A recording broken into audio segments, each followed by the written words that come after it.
Hey, another vlog. Dito nga mga may tuturo ko sa inyo paano magluto ng binagongan. Una nga dito mga may hinugasan ko muna ang mga baboy. At syempre nagpainit na nga po ako ng mantika dahil una ko nga pong piprituhin yung talong. Syempre pakita muna natin yung mga sangkap na gagamitin natin sa ating pagluluto. Dito nga mga may naglagay na ako ng mantika.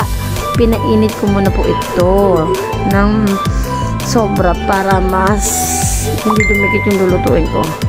Ayan mga may, sinunod ko na isinalang yung talong. Sa akin may piniprito ko muna to para mas masarap, diba? Yung iba kasi hindi nila piniprito, pero ako piniprito ko kasi to. Mas masarap yung golden brown lang. Ayan mga may, medyo golden brown na nga siya. Pwede ko na tong tanggalin maya maya. Tinanggal ko na nga to mga may at pwede na to. At sinunod ko na nga yung baboy. Sinanggutsa ko muna may ang baboy hanggang sa mag golden brown. Hinalo-halo ko ito hanggang sa mag golden brown. Kailangan natin yan.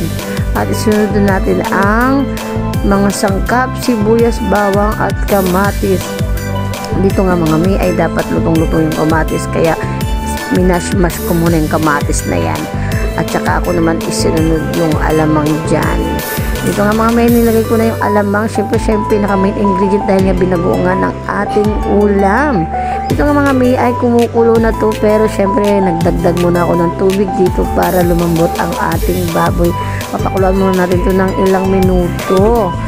Ayan mga may, at kumulo na nga, nilagay ko na yung mga sili. O diba po, ang sarap niya ng mga may.